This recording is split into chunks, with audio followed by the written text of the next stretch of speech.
Lots of times people talk about Agent REbox and they ask what I do in a day as the CEO of the company, and I tell them I basically fix systems and find ways to improve efficiency. None of that is sexy. None of it is interesting. It is not as exciting as getting 100 leads in a day or any of that fun stuff, but I am passionate about it because if I can save 15 minutes here, 3 minutes here, even 1 minute here, and you times that by the amount of files that we do, we're saving time, we're creating efficiency, and we're giving back to our agents. And the way we're giving back to our agents is we're giving them time, and we're giving them accuracy, and we're giving them leverage. So I'm constantly looking for ways to increase that efficiency to save time. One of the ones that I show most agents and they don't know about, and so that's why we wanted to do a little video, was email labels. It's a really simple function in Gmail that helps you out a ton, and most people don't even know about it. So for example, we're just going to take this email account. If you need to have something like these little updated subscriber notices, but it's not something that you want clogging your email, right? So you know they're coming in. Eventually you might need to look at them, but you don't want to see them on a daily basis.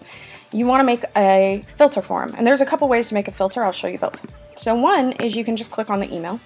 You can go over to these three little dots. You can say filter messages like these, and it's going to open up an additional screen.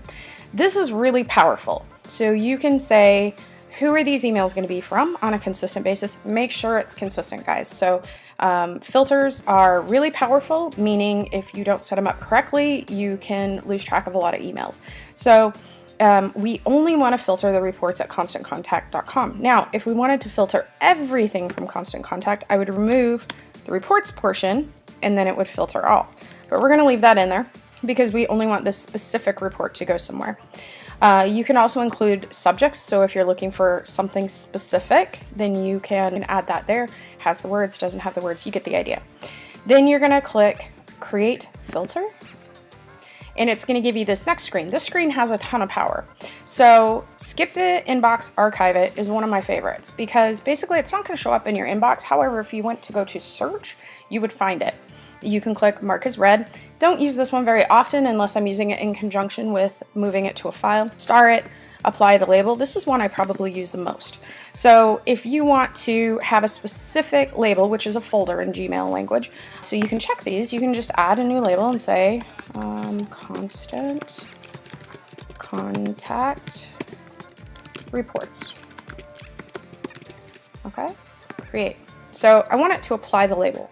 And then I also want it to mark as read so that it doesn't show as unread because I do pay attention to my notifications.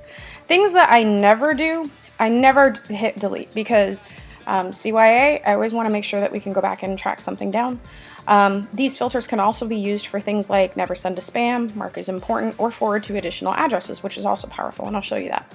The cool part about this is you can see exactly what it's pulled based on down here where it says apply filter to matching conversations. So if this is a 0, you haven't done your filter right and you're going to want to go back to the beginning. So then you say create filter, and what that's now going to do is anything that comes from reports at Constant Contact is going to automatically go into that reports folder. You can do this for anything. So you can do this for clients, you can do this for annoying updates that you may have to look at one time. You can do it literally for anything, invoices, etc. The other really powerful thing about filters is the ability to forward to additional people. So you can go into your settings and you can set up a forward. So if you just go to this forward in IMAP settings, you can just add a forwarding address and you can just enter the person's name right here for forwarding.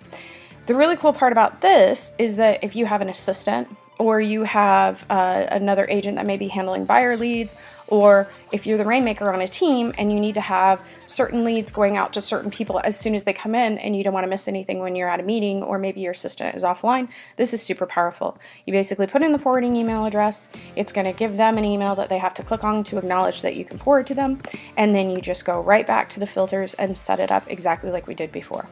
The other way to set up a filter is right here in filters. So it'll show you all of your active filters, which is really powerful because sometimes you don't need all of them.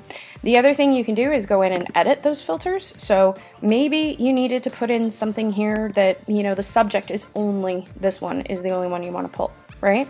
Or only the ones that have attachments. So you can go in and update the filter at any time, which is super powerful.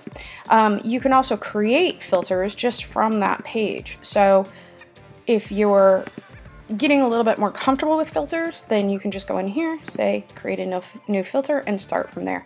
Most of the time I do it from my inbox because I'm referencing a specific email, but sometimes if I know exactly what I'm doing, then I'll go here.